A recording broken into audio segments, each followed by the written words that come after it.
Mirë se vini dashur teleshikues në emisionin Qëndrim nga unë Teddy Mene këtu në ACTV USA. Sonde do të kem të ftuar një personazh shumë interesant. Unë do ta thras një mikun e këtij komuniteti, zotin Rush Dragu, të cilin e falenderoj shumë që pranoi ftesën.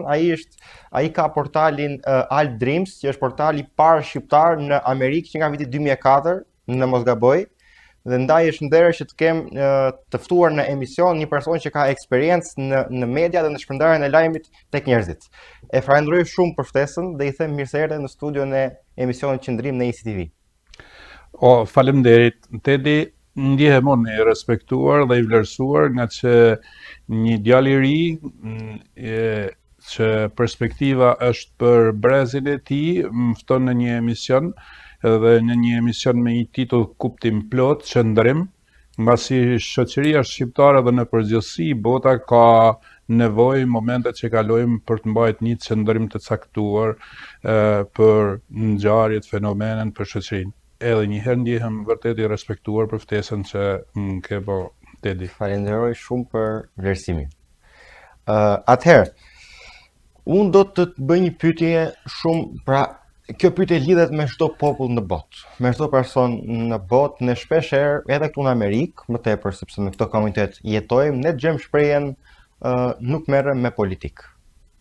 Pra nuk angazhohem te politika ose nuk di lajme nga politika, nuk dua të dëgjoj për politikën dhe pra kemi një grupim të madh popullor që i jep këtë përgjigje. Por faktikisht politika merret me ta, apo jo? Tani këta njerëz që nuk informohen për politikën, a quhen në një farë mënyrë neglizhent dhe a i ndihmojnë qeveritë aktuale për të kontrolluar më kollaj popullin? Sepse nuk janë, kupton, është një mungesë vigjilence. Mund ta themi këtë? Dgjoj, përpara se ta shtjellojmë nëpërmjet përgjigjes pyetjen që më drejtohet, unë do të bëj një sqarim të vogël nga këndvështrimi im. Fjala politik është një fjalë, një term filozofik shumë i gjerë, filozofik dhe politik. Vetë politika nuk është thjesht art i drejtuarit shtetit, është i shtetit në kuptimin e një parlamentit, një qeverie, një këshillit bashkiak. Politika ka një shtrirë më të gjerë. Politika është art i drejtuarit edhe të familjes. Janë politikat e caktuara ekonomike, sjelljet edhe sjelljet shoqërore në thelb kanë elementet politikës. Dhe në shoqërinë shqiptare me fjalën politik spekulohet. Ka kuptimin që politik është vetëm kur të folish për drejtuesin e shtetit, për kryeministrin, për presidentin, për deputet, për kryetarin e bashkisë, dhe pjesa tjetër nuk quhet politik. Në përgjithësi edhe shtetarëve shqiptar, po gjithkund në botë u intereson që mbas marrjes pushtetit, mbas mbarimit të procesit zgjedhor edhe formatimit të qeverisë, nuk u intereson që shoqërive civile, njerëzve të thjesht, intelektualve, qoftë të çdo lloj rangu, nuk u intereson atyre që të merren ata me politikë, të analizojnë sjelljet e tyre, veprimet e tyre. Pra në një farë mënyrë u intereson përgjumja, sepse duke vënë në gjumë shoqërinë, duke mos u marrë shoqëria me politikant që merren me artin e drejtimit shtetit, atëherë atyre u lehet fushë gjerë, nuk kontrollohet, nuk nxjerren pa gabimet, fajet, abuzimet me shtetin, sepse shoqëria vjen dhe përgjumet.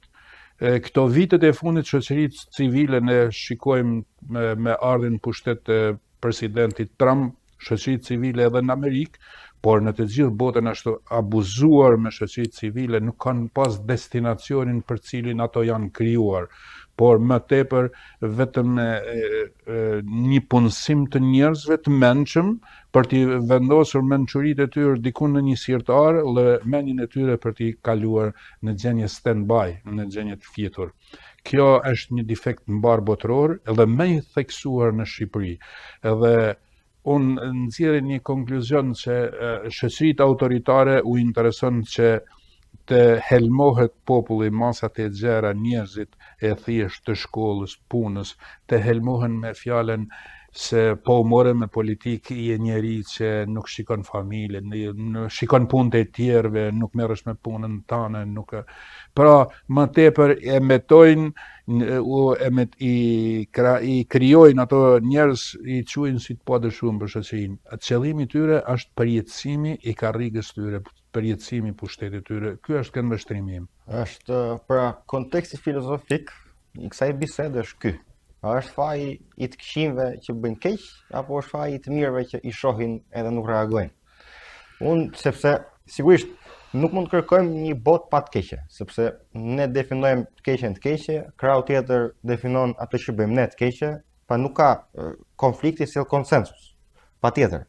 Ama problemi është që dakord konflikti mund të sjellë konsensus, po të jetë konstruktiv.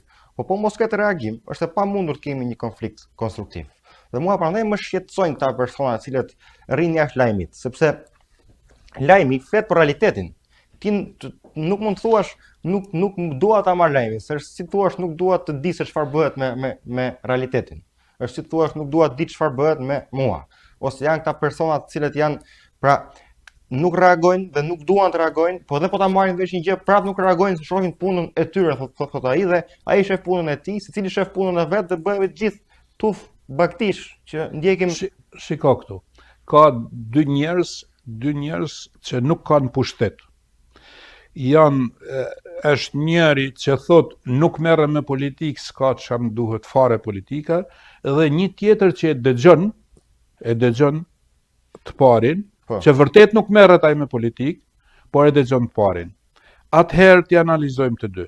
I pari faktikisht merret nga mëngjesi deri në darkë me politikë, edhe është në shërbim të politikës që drejton shtetin. Po. Mund ta quash patronazhist, mund ta quash të lidhur, mund ta quash të kapur, mund ta quash njeri që ka interesa të drejt për drejta me partinë në pushtet, dhe për ta vendosur në gjumë këtë pjesën tjetër të shoqërisë, pra atë personin e dytë që vërtet dëgjon, edhe ai vërtet nuk merret, por helmohet nga mëngjesi deri në darkë me thonin e tij që s'ka çam duhet politika, nuk do të merresh me politikë se përsëris. Ai vërtet ka helmon dhe ka përgjumë shoqërinë. Faktikisht ai merret, sepse merret në mënyrën duke mbrojt partinë në pushtet. Duke e lënë rehat nga ata nevojtarët, nga njerëzit që kanë nevojë për shkollën, për shëndetësinë, për punën, për rrugën, për dritat, për ujin, dhe jau mbyllin çelësin e trurit, trurin e vënë në fitje. Pra kukull e rehatis, kukull mbrojtjet e rehatis dhe shpërqendrimit. Tani rehatia dhe shpërqendrimi. Folëm për rehatin, se kjo është rehati. Kjo është comfort zone, kupton, nuk do dalësh nga zona e rehatis, por nafa gjatë të sjell prishje rehatie më të lartë. Apo jo? Pa është edhe shpreha që një konflikt i nevojshëm i shmarrur sot. Mbaje këtë, se e harrova. Ka edhe një thënie që prap ai personi A i pari që thot unë nuk jam me asnjë parti. Nuk jam me asnjë parti, nuk më intereson asnjëra parti, as Partia Socialiste, as Partia Demokratike. Dhe këtë deklarat në tavolinë e thot atëherë kur shikon se 80% e pjesëtarëve të tavolinës janë me Partinë Demokratike. Dhe ky e thot me qëllim, ai është e sigurt nuk e ke me test Partisë Socialiste në xhep, po që donë që në një farë mënyrë të mos i angazhoj anëtarët e partisë tjetër opozitare, t'i vendosin në gjumë, t'i largoj nga lufta mediatike, kuptohet, jo nga lufta me armë, pra t'i bëjnë negativ në proceset e... Propaganda është tjetër, do të dalim më vonë, se kjo është propaganda e qëllimshme. Ishim njerë të këta të pa qëllimshmit njerë. Po ishim njerë të kjo reatia, që po silla një shprehje të Machiavellit që thotë që një konflikt i vogël i shmangur sot, por i nevojshëm, por që shmangim sot, sjell një luftë madhe nesër. Këtë bëjnë këta njerëz. Tani, nga reatia do kalojmë tek faza tjetër që ka të bëjë me shpërqendrimin. Sot shohim do të pyes pak për trendet e reja të shoqërisë, të cilat afektojnë breza të ndryshëm, po më tepër jemi te rinia sepse rinia është e ardhmja dhe po patëm një të ardhme të shpërqendruar, atëherë do ta kemi të kontrolluar nga ai që e shpërqendron, apo jo? Pastër fare. Tani këto trende të rinisë shumë herë, unë po e them diplomatikisht shumë herë, po gati të gjitha, nuk janë konstruktive. Më kupton? Janë trende qoftë të rrjeteve sociale, po trende të cilat nuk kanë asnjë lloj mesazhi dhe asnjë lloj vlere dhe janë duke sigur janë po ta shohësh pak në plan atë situatën, domethënë të shohësh një 2-3 vjet të shoqërisë në plan të trendeve, po këtu janë fiks trende për të mbajtur shoqërinë të zënë. Sepse njeriu sot dua një analizë që fatkeqësisht është thënë para 2000 ca vitesh nga filozofët dhe ne akoma e kemi si problem sot, është ngatresa e kënaqësisë me lumturinë. Sepse lumturia është më e vlefshme, por fatkeqësisht njeriu zgjedh afat shkurtër dhe në afat shkurtër kënaqësia është më atraktive. Këto janë trendet të kënaqësisë. Aty t'i japin një kënaqësi momentale. Më kupton? T'i japin sikur ti po e kalon kohën në një mënyrë më të bukur. Dakor? Edhe pse në fund të ditës ti nuk je më i plotësuar në veten tënde. Ti nuk ose ke bërë një luftë që sepse gjithçka nis nga individi. Dhe ti si individ nuk e fituar asnjë luftë në veten tënde, sigurisht po nuk e fituar luftë në vete, nuk e fituar luftë as në shoqëri. As si familje e fortë nuk ka fituar asnjë luftë. Dhe këto trende të kënaqësisë që mbajnë këtë shpërqendrim. Çfarë mund na thuash për trendet të cilat u hedhin atë kockën rinisë dhe rinia indjek dhe a janë këto të qëllimshme? Mund të themi që janë të qëllimshme? Unë them që po. Jo gjitha. Ne jo duke zgjat shumë, por duhet marrim në analizë rinin e viteve 70, 80, 90 dhe rinin e sotme. Po, rinia aty në viteve, unë nuk jam në atë që rinia sotme është e pa ditun, e pa studiuar, e pa lexuar, e pa njohur me të rejat e shkencës, teknikës e teknologjisë, sepse të gjithë ky bum teknologjik në saj edhe të breza më pashëm po të rinisë sotme është. Por duhet pa aty të trendi që thua ti. Ajo rinia atyre viteve i mungon të çdo gjë, i mungon të gjëja më elementare, materiale. Po. Siguria për jetën ishte në kufit e rrezikut, pra nuk kishte një siguri për jetën, nuk ishte i dalën, mungesa e lëvizjes, mungesa e komunikimit, mungesa e çdo gjëje materiale dhe shoqërore, mungesa e punës, mungesa që analizohesh jo nga aftësitë, po nga biografia, nga prapaskena familjare, backgroundi familjare tjera e banin shoqërinë e rininë e asaj kohe shumë të kujdesshme për të vlerësuar edhe thërimet.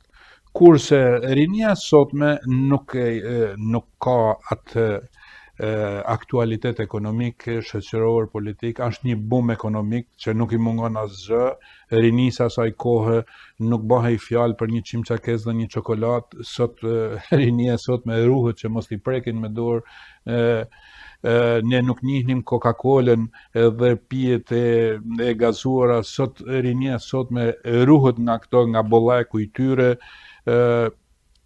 Ne për të shkuar në shkollë na duhet të ndryshonim shumë makina, shumë Skoda, shumë trena, shumë autobusa të shtyheshim.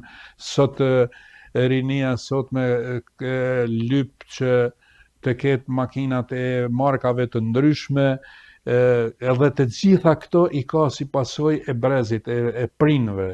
Pra ala nuk është vënë në provë se si fitohet një lek, dhe kur nuk ke provë, kur nuk ke vujtje, nuk e vlerëson.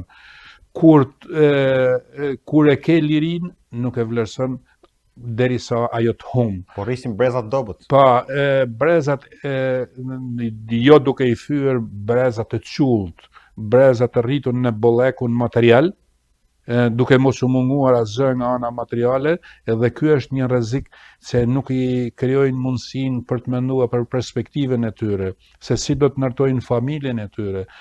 Sot ka çifte të reja që nuk u shkon mendja që të gjejnë bashkëshortet e tyre. Pse? Sepse mendojnë që duhet të kenë një shtëpi me të gjithë bollekun, mos mungojnë asgjë, duhet të kenë që burri grua të ketë makinat e fundit, markave të fundit, dhe atëherë të martohen. Po jo. Më kujtove një film me Por këtë. jo, kjo nuk ndodh, për arsye se brezi jon është martuar edhe me mungesë shtëpie, me mungesë dhoma, me mungesë shumë materialeve. Kem punuar në atë kohën e pushimeve të shkollës për të më siguruar lek Dakor, për me ble e libra, kuptojmë. me ble veshmatin. Mos ta- Kurse rinia sotme është në bollek, le bolleku e ka I mbyt. ka gatshme pra. Edhe i merr të mirë qëna. Pa. E kuptoj. Mos ta zgjasim shumë atë. Më kujtove një film ku ishte kjo analiza mes linçmërisë në vendet e varfra dhe vendet më të zhvilluara. Qoftë nga aspekti ekonomik, qoftë edhe nga dituria dhe nga shkollimi. Dhe dalim në rezultatin që çiftet me potencial të lartë për të trashëguar një brez të ditur nuk lindin. Ndërsa nga krau kundërt lindin më shumë.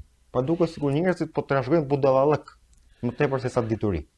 Dhe kjo është ajo që thatë ju, sepse lind nga pikërisht ky bollëk material, të cilin të bën në një farë mënyrë edhe të heq atë forcën reaguese, sepse ti nuk të është dashur të reagosh, më kupton, sepse i ke pas për gjitha. Dhe kur një moment del që duhet të reagosh për diçka, nuk je mësuar më atë fushë. Po, E ke shumë vështirë të orientohesh në një fushë, pastaj të minuar nga shumë gjëra Nga që problemet. mungojnë të gjitha dhe Po. je problem i pa orientuar, vanon të orientohesh. Edhe je i pa përgatitur në të gjitha aspektet, je i pa përgatitur. Pra nuk je i gatshëm për të luftuar për jetën. Po kjo më nxjerr mua në konkluzionin që ne po rritemi, pra ekonomia po rritet, po nuk po rritet dhe shumë mirëqenia.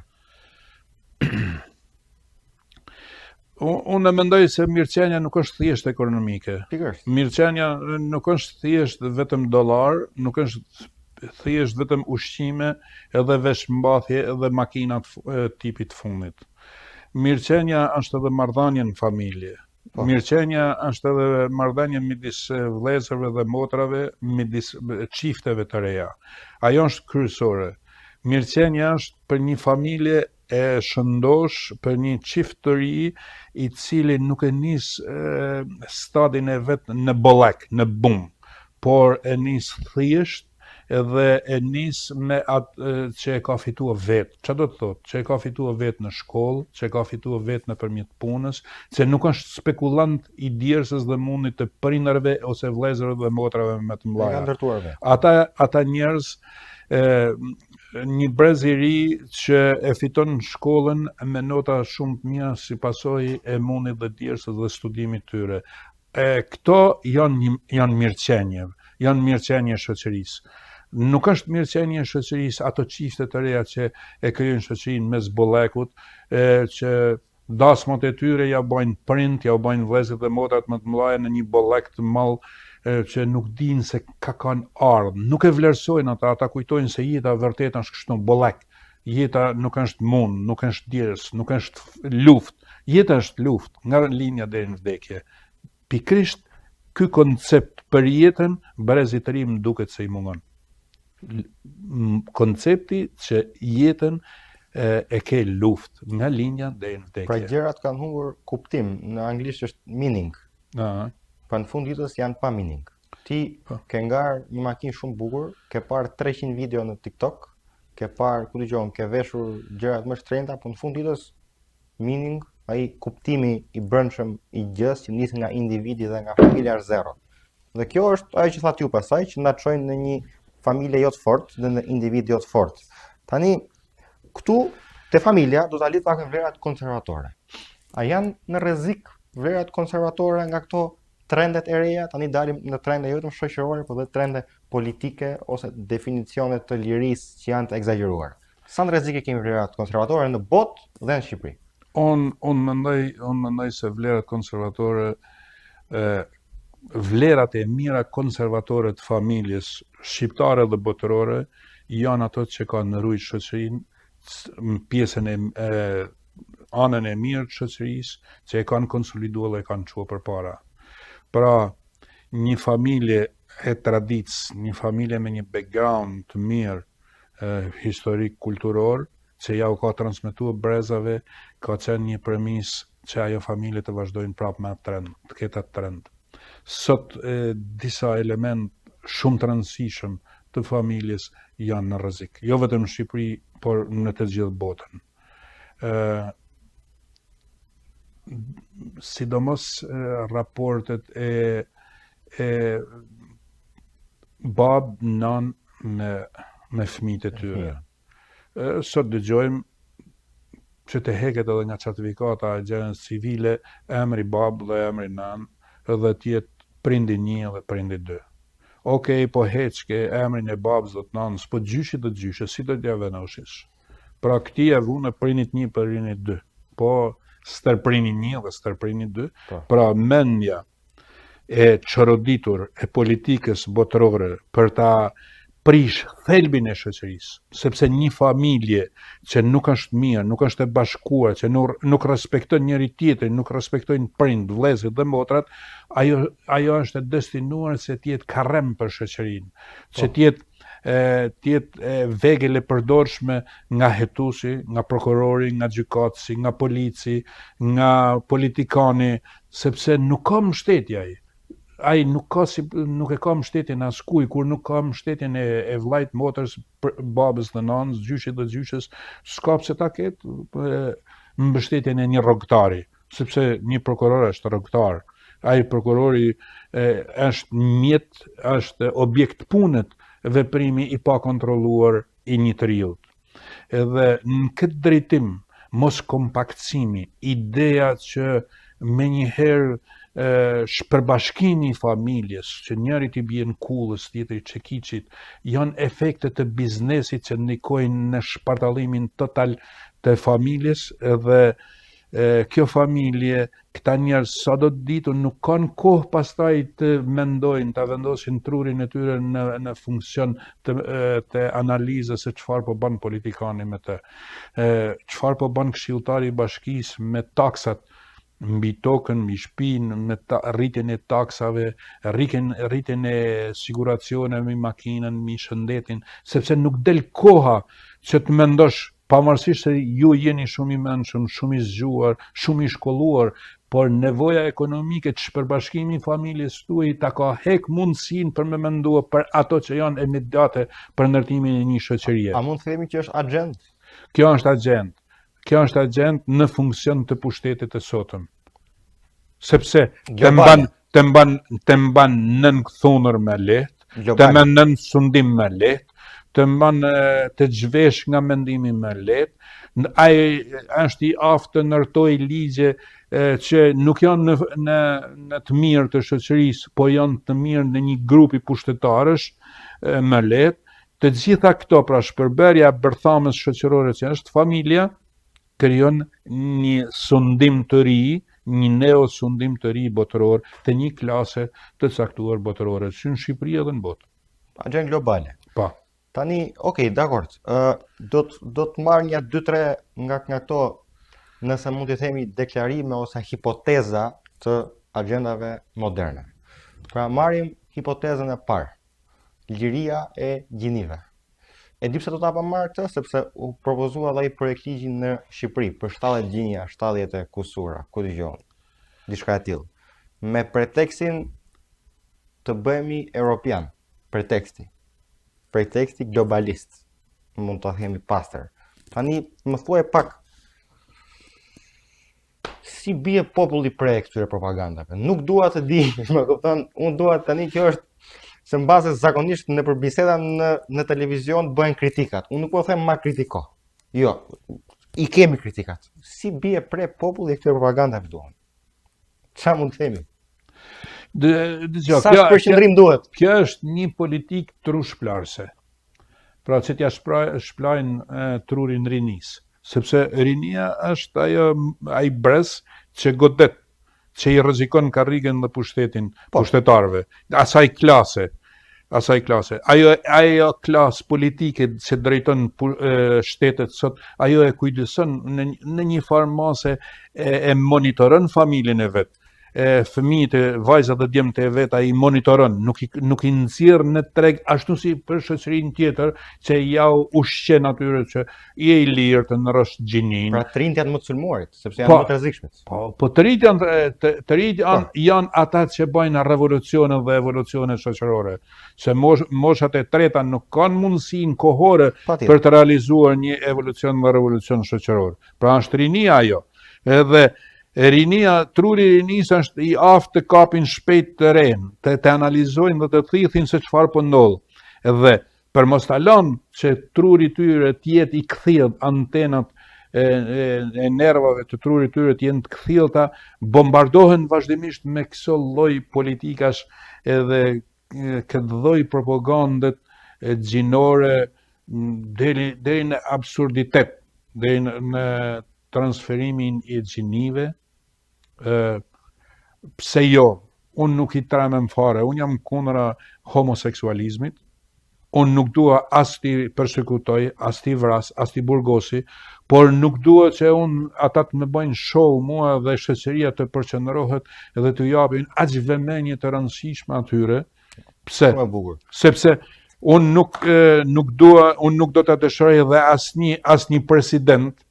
asnjë president i kujdo shtet Amerikës, Gjermanisë, Anglisë, Kinës, Rusisë, nuk do të dëshiroj që as djali, as vajza, as nipi dhe as mbesa të jenë homoseksual, sepse humbet trashëgimia familjare, humbet vazhdimësia e familjes, pra bota është e ndërtuar me dy sekse.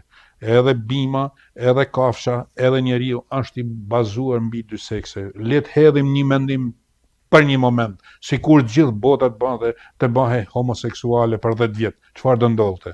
Kush do të jetë i fituar? Askush, do shuhej. Pra nuk ka as feja, as kush e pranuar për këtë. Unë nuk jam, ato mund të jenë edhe trende, edhe smunje ose të lindur me tendencë. Unë nuk i paragjykoj ata. Por unë nuk i duhet që ata të dalin e të më bëjnë propagandë. Të bëjnë dëm ty. Të më bëjnë dëm, të dëmtojnë familjen time. Pra të më dëmtojnë nipat dhe mbesat e mi, t'i edukojnë, t'u tregojnë ata fushat me lule, të dalin kryetari i bashkisë, kryeqytetit edhe të vendosin një kuror në taracën e bashkisë, qytetit më të madh të Shqipërisë. Pra çfarë është ajo? Është një propagandë shumë e poshtër në drejtim të shkatërrimit të ardhme sa të dhëut. Unë besoj se këto vijnë nga, pra është një filozofi globaliste Unë e flas nga që nuk jam i veshur me pushtet dhe nuk kam tendenca pushtetit, sepse unë kam ndjek 2-3 herë emisione në Shqipëri që kanë deklaruar kështu si unë në lidhje me këtë shfaqje të shoqërisë njerëzore dhe me njëherë u detyrua të tërheqet. Unë them që unë nuk mbaj qëndrime ligjore ndaj tyre, por tek e fundit unë nuk dua që një shoqëri të më detyroj mua që unë dalet e dorë të rokas paradën e tyre, nuk dua që të më detyroj mua që shohun të dy fishta për ta.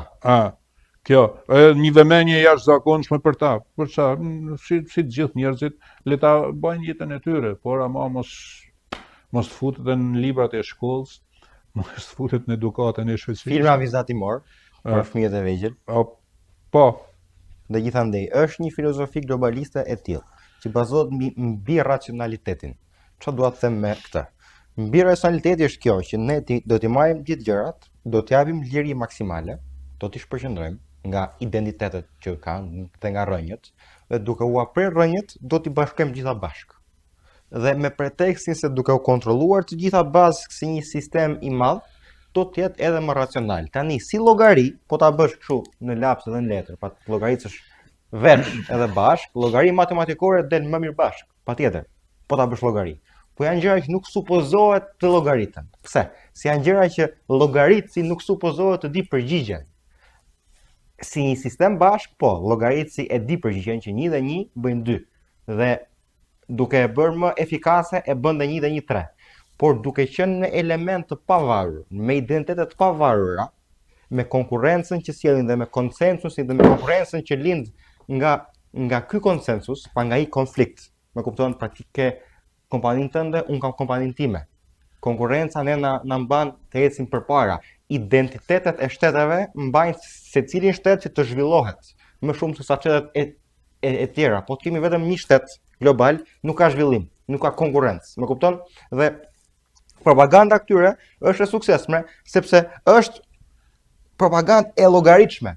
Pra thot ai ke 1 dhe 1 veç. Këtu ke 1 plus 1 thot, edhe ke 2. 2 është më i madh se 1 që thot ai dhe fiton kjo propagandë. Kjo ka liri, kjo s'ka liri. Kjo ka këtë, kjo ka atë. Po është një lloj propagande që funksionon nga llogaritshmëria. Por historia e ka treguar dhe njerëzit nuk duhet të harrojnë që shpeshherë decentralizimi i gjërave sjell produktivitet dhe zhvillim. Kështu ka ndodhur gjithmonë. Po shikojmë sistemet. Si po zhvillohemi në kapitalizëm apo në komunizëm? Kush ishte më i zhvilluar tani? Pa është common sense. Njerëzit duhet ta kuptojnë këtë gjë. Ti sigurisht me llogari, ti si pronari i një kompanie, ti thua po jo se un po ti kontrolloj këto vet, shisa mirë dalin. Më kupton? S'po ti llogarit vetëm pjesën tënde, nuk llogarit dot individët me vete. Ndërkohë jeta është sistem kompleks që përbëhet pra kompleksiteti, dhe kam thënë në intervista të tjera, përbëhet nga harmonia dhe kaosi. Harmonia për arsye se elementë të ndryshëm kanë të njëjtin qëllim, pra ka bashkëpunime, por kaosi sepse kanë identitete të pavarura. Këta duan ta shkatrojnë këtë pjesën e kaosit, duke e bërë një sistem harmonik. Sistemi harmonik është utopi. Kështu janë ndërtuar utopinë në të shkuarën që na kanë çuar në regres dhe tani po ndërtohen dhe këto utopit si të shkuarës po globaliste. Pa nuk duan të çojnë një vend në regres, duan të çojnë gjithë botën në regres. Tani më thuaj pak sa të vetëdijshëm janë njerëzit për gjërat që ndodhin, sepse folëm pak më parë ti më krahasove rinin e kohës tuaj me rinin e kohës sotme. Më the nga teknologjia, nga zhvillimi, nga bollëku, rinia sotme ka më shumë akses në dituri. Dakor. Tani unë po pyes për aksesin në vetdije. Se dituria jo gjithmonë sjell vetdije, se dituria mund shitet edhe me koston e vetdijes ose dhënien së privatësisë. Për shembull, ju ishit më shumë privatësi dhe ishit në disa gjëra edhe më të pavarur. Në kohë Skënderbeu kanë qenë akoma dhe më të pavarur në disa gjëra. Sot është e gjitha nën kontrollin e një syri. Gjë që ma bën mua sistem të centralizuar dhe unë logjikisht mund të them që ky sistem nuk sjell zhvillim. Ndaj për ta thjeshtuar pyetjen që ta kuptojnë edhe njerëzit. Sa të vetëdijshëm jemi sot? Kundër propagandave, kundër how it works. Ju në atë ligjëratën tuaj preket globalizmin, nacionalitetet, importin dhe eksportin e teknologjisë edhe mendjes njerëzore, privatësinë, lirinë, të gjitha këto janë fenomene të shoqërisë sotme. Sikur historia, nëse marrim historinë dhe sepse bota nuk është e këtyre 20 vite, bota ka vite dhe shekuj që ka ekzistuar. Dhe ka treguar prova. Dhe ka treguar prova të qëndrueshëm dhe prova shumë rezultative dhe shumë të zhvilluar. Se nëse shohim qytetrime të botës vjetër tregon se shkalla e zhvillimit ka qenë shumë e lartë. Edhe ka qenë pikërisht e lartë mbi bazën e këtyre nacionaliteteve ose habitateve shtetërore dhe habitateve njerëzore.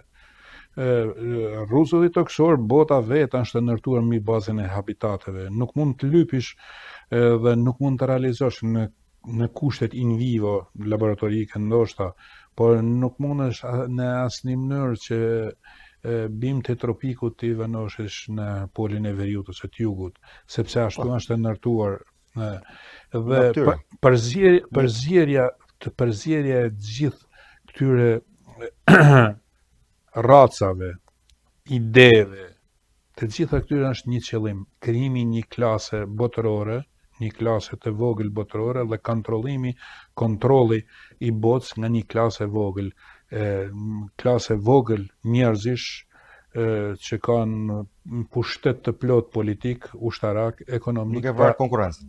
Dhe në të gjitha llojet e format e mënyrat e ndryshme duke vrarë konkurrencën, duke nxjerrë jashtë loje. Në qoftë se marrim, unë nuk jam ekonomist, por thjesht nga konveshtrimi i një qytetari të thjesht dhe të analizoj eksportimin e lëndës parë të Amerikës në vendet e botës së pazhvilluar, në vendet e botës së tretë, në vendet ku krahu i lirë i punës është i lirë, çfarë ka sjell? Në pamje të parë ka sjell një produkt me çmim të ulët mbrana Amerikës. Po. Marrim iPhone-in. Po. Edhe amerikanët e blejnë iPhone-in të lirë. Po si iPhone-i, lana e parë tekstile, tjera janë në Indi, në Kinë, Bangladesh, Po. në Vietnam, në të gjitha vendet ku tregu i krahut lirë është i lirë fare. Është i lirë, po. Po çfarë ndodh brenda për brenda këto? Sikur ato me të vërtet, sepse ato janë teknologji, është shpikje, është racionalizim i mendjes amerikane. Është vetëm roboti njeri që vendos aty çfarë i ka. Motorike. Është vetëm motori njerëzor që e ka prodhuar, kurse ideja dhe të gjitha tjerat janë amerikane. Sikur vërtet të ishin sjell në Amerikë, ato mos kishin dalë, të ishin prodhuar. Të gjithë ata punëtor do të kishin punuar në Amerikë. Mund thosh, jo po lypin pagën më të madhe. Dakord, paga është më e madhe, veni çmimin në iPhone-it më të lartë, që kjo Njerëzit kanë më shumë mundësi të blejnë iPhone-in. Kjo pagë e lartë, për ata që prodhojnë iPhone, kanë mundësi për me prodhu iPhone, por ata që kanë mundësi me ble triko, janë ata tekstilit që prodhojnë, marrin rroga më të larta, marrin xhaketa me çmime më të larta. Edhe zhvillohet vetë kombi mbrën.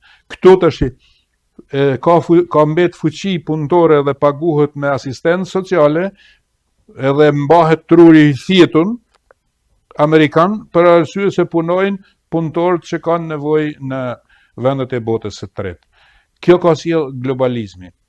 Cilat janë të mirat? Janë të mirat se një grup i vogël të pasurish amerikan kanë kaluar në stratosferat, në pafund të ekonomisë. Dhe pjesa tjetër është rrit middle class dhe shtresa më ulët se shtresa e meshme e shoqërisë, sepse është grumulluar të gjithë, është centralizuar të gjithë kjo. Këtu nuk ka nacionalitete të theksuara si Gjermania, Franca, edhe nuk mund vritet nacionaliteti si në Europë, por ama edhe në një farë mënyrë edhe këtu vritet nacionaliteti, se nuk krijohen ato habitatet, ato zonat që krijojnë mundësinë, larmin, shumë forma ekonomie, shumë forma jeteset, ato çojnë zhvillim. Uniformiteti bën sikur revolucioni kinez, si gjithë njerëzit duhet të vesheshin me stofin me atë dokun kinez edhe atë celeshen, atë kapelen kineze dhe duheshin gjithë majmun. Kjo është edhe globalizmi, kështu e konceptoj, pra të jem një lloj si ai kinezi, si unë këtu, si irlandezi, si ai Afrikës Jugut. Nuk mund bëhet, nuk realizohet, sepse vetë jeta ka treguar se aty ku jeton, aty zhvillon me atë formën, me atë mënyrën, me atë nevojën e duhur. Pra, a jam sakt, më korrigjo, konkluzioni juaj është ky që nëse përdorim Kinën, Indinë, vendet e tjera, ka rritje ekonomike, por nëse përdorim Amerikën për Amerikën, ka dhe rritje të mirëqenies. Sepse kemi punëtorët tanë, ose Shqipëria ka punëtorët e saj, në këton, pra ka mirëqenie, kur vendi është me fokus tek vetja vetë. Në qo se jo, mendimi imi ishte kështu, se në qo se gjithë ky produkt do bëhej made in USA, rritja e mirëqenies Amerikës do të ishte më e madhe. Po pra. Pra, rrogët do të ishin më të mëdha, edhe çmimet do të ishin më të mëdha, po raporti rrogë-çmim do të rritej për në mënyrë proporcionale. Do të punoj ingranazhi ka mirëqenie. Nga mirëqenia. Kurse në këtë mënyrë shfrytëzohet krahu i lirë i Kinës ose i Vietnamit, me të vërtetë, por ama rritja e pasurisë ka ndodhur atyre pronarëve të iPhone-in, po përdorim iPhone-in. Po jo e rushit, e tetit, e tjerëve. Pra pa mirëqenie, por ka vetëm rritje ekonomike, por jo të mirëqenies. Jo. Pa rritën ajo pjesa elitare e të pasurve që ju përmendet, elita, që nuk i sjell mirëqenien popullit. Tani për ta mbyllur, se duhet nxjerrim pak një konkluzion. Çfarë si mendon që duhet sa vlerë ka reagimi i popullit? Marr shembull Francën. Disa më pëlqen që Shqipëria të reagojë një ditë si puna Francës. Është pak kështu, është pak ideale. Por mund më thuash një gjë, po me një kontekst mbyllës ose konkluzionit të bisedës. Se ka nevojë. Unë nuk jam revolucionare. Je pro evolucionit apo Nuk revolucionit? jam revolucionar me armë. Edhe evolucionist. Evolucionist, jo revolucionist. Revolucionet sjellin ndryshime radikale faktikisht dhe me pasoja të mëdha. Nuk jam për një shoqëri të fjetun, po jam për një shoqëri të zgjuar, reaguese për ndaj çdo lloj padrejtësie. Po. Jam për një shoqëri që të ketë të drejtën për ta thënë mendimin lirshëm, fjalën lirshëm, fjalën e lirë, pa kufi deri aty ku cënon lirinë e atij tjetrit. Është një formulë që nuk e lexojmë dhe e kanë provuar të tjerët. Jam për shoqëritë civile që të zgjohen nga xhumi dhe mos të kapen nga shteti. Mund thush, po shtetit i intereson që të kapin shoqëritë civile. Mos ndikojnë dhe shtetet e tjera, që shoqëritë civile të shtetet vogla si shtetet Shqipëria, Maqedonia, Kosova e tjerë, po përmendja ato të rajonit ton, të çulliten shoqëritë civile me paret e shoqërive të mëdha, të shteteve të mëdha që të vehen në funksion si leva të pushtetit në përjetësinë e një neodiktatura, si është neodiktaturat e këtyre vendeve të vogla ish komuniste. Shoqëritë nuk i ngjasojnë njëra tjetër, se përmendë francezët, shoqëritë nuk i ngjasojnë njëra tjetër, se vërtet reagojnë dhe ka treguar që edhe reagimet e tyre këtij fillim shekullit, sidomos reagimet ndaj qeverisë Macronit kanë dalë pothuajse pa rezultat. Edhe Macroni një lloj si kryeministri shqiptar, po arrin mandat mas mandati, edhe qeveria Macronit është duke persekutuar në mënyrë sistematike nëpërmjet veglave të gjyqësorit kundërshtarët e tyre politik për gjëra banale. Po pse të ndërpres pak. Mendon se ka vend Shqipëria për evolucion apo ka ardhur pika e revolucionit?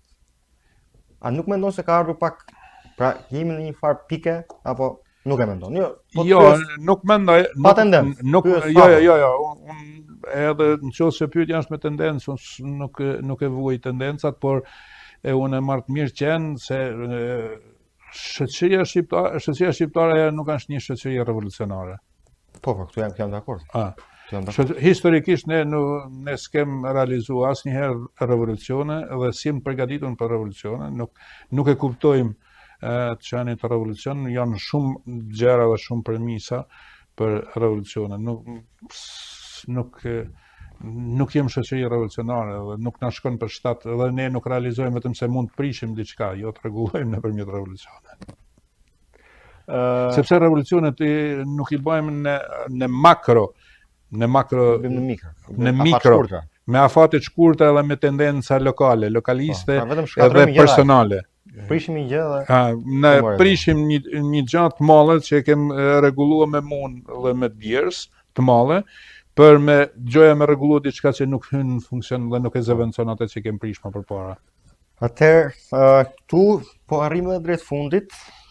Folëm bashkë pra se sa e rëndësishme është që populli të jetë aktiv, mos jetë i fjetur, të jetë reagues, sepse kjo ndërton dhe demokraci të suksesshme. Fjala e lirë, pra ajo paparashikueshmëria që sjell fjala e lirë është sjell një konkurrencë konstruktive. Tani vetëm dy fjalë për këtë bisedë për komunitetin ton këtu. Pra si po ecim ne si komunitet këtu, vetëm 2 minuta, jo më shumë. Çfarë mendimi ke për këtë pasivitetin ton këtu tani? Sepse ne jemi, mund të themi, rreth 200.000 shqiptar, dikush thot më shumë, dikush thot më pak, por angazhimi ynë aktiv në nisma, në përfaqësim, sepse jemi në një vend të huaj dhe angazhimi për përfaqësim është shumë i rëndësishëm sa sikur jetë në Shqipëri. Dakor? Pra kjo është shumë e rëndësishme. Ka kërkesë më të lartë këtu për të qenë një kërkesë absolute, flas një kërkesë relative, për të qenë përfaqësues. Pra ky popull të përfaqësohet.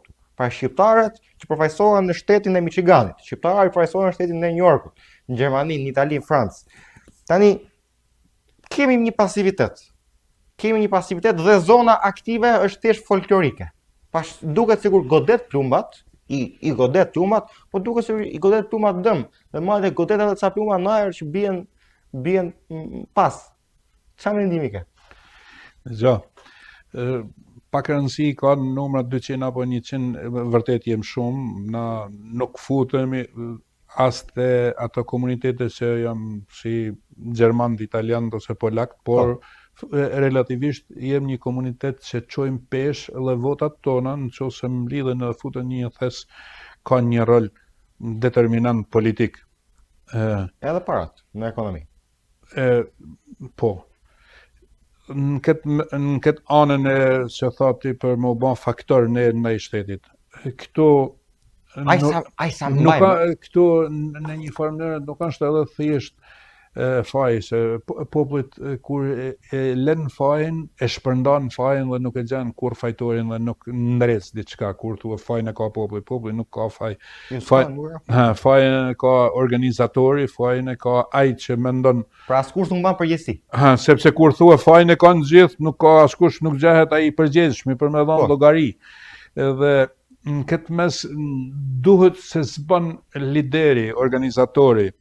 Në komunitetin ton prezenca e ashtu si edhe në Shqipëri e besime fetare, aq sa ka ndikuar mirë nga një herë ndikon edhe në copëzimin e komunitetit në vatrat vogla, simbas besimit, simbas zonës që krahinës që nuk na lën ne të kompaktsohemi, që të unifikohemi. Pra kemi nevojë për një përfaqësi, për një summit mbas. Kemi nevojë për një përfaqësi, kemi nevojë për një summit, kemi një nevojë që të dilet mi palet.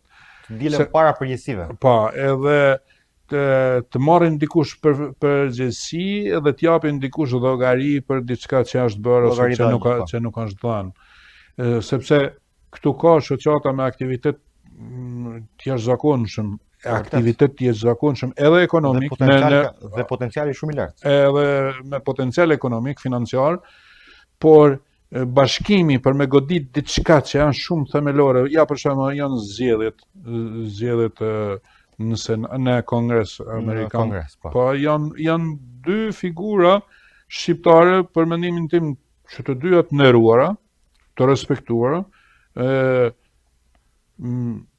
që përfaqësojnë mirë intelektualisht të spektre dy partive, ndërhyshme Partisë Demokratike dhe Republikane, por unë mendoj se tek shqiptarët, tek ata që shqiptarët me drejt vote, ka aq vota edhe Partia Demokratike tek shqiptarët, por edhe Partia Republikane tek shqiptarët, që të ndikojnë për të dy këto figura për t'i ndihmuar realisht që ata të na përfaqësojnë në instancat e larta të shtetit amerikan. E për këtë duhet dikush tash t'i organizojë këta njerëz, se dalim te ky gjithë secili në mënyrë të pavarur sipas preferencës partijake e përkrah. Po të gjithë këto të pavarur, këto pikat e shpërndara, duhet që dikush t'i orientoj ditën e votimit për me realizuar diçka të mirë.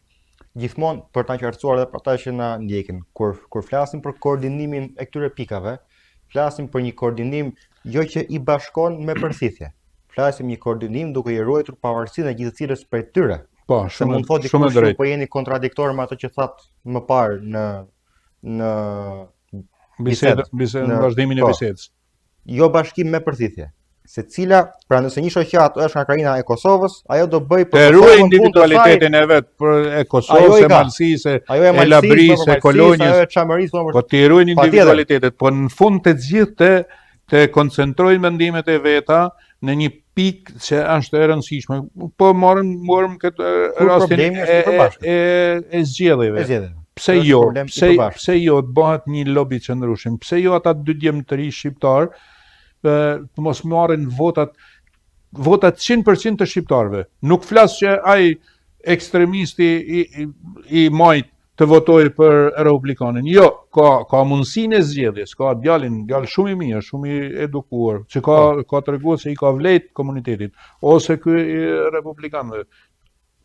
Pra, Kjo duhet një kompaksim, një bashkim, një rivlerësim, një mendësi ndryshe, jo Duhet folklorike. fillojmë të krijojmë Sepse ne një lobin tonë. mbledhemi edhe të gjitha aktivitetet, qoftë edhe këto festivalet që i bëjmë për shpalljen e pavarësisë Amerikës ose ditën e punës Amerikës. Parti, muzikë, Pa janë darka, janë një tallava më tepër, Tallava, një po. tallava e stilit folklorik dhe me pi një birë, me u pa me një tjetrin, edhe kjo vlen, edhe kjo tjetër, ka rëndësinë po jo vlerën e vetëm vet. kjo. Por ne kemi mundësi që një ditë tjetër mos ja marrim ne atij festivalit, po një ditë tjetër, një bashkim tjetër, një diskutim tjetër, Konstruktive. rrahje mendimit, pse jo, edhe kundërshtime mos, Debat, po s'merret gjë vesh, a janë dy vet, po është një a dy, Qëndrim. po një qëndrim të majnë. Unë mendoj se mundësit i kem për me i te i kalu këto dhe potencialin, pra mundësin potencialin tonë e kem, po duhet dikush që të marrin atë risk, se risk është, që të nisin. Të falenderoj e para, të falenderoj shumë që je drejt për drejt. E para, po kjo është e para. Se po nuk jemi të drejt për drejt, nuk funksionon më asgjë pastaj, kot që flasim.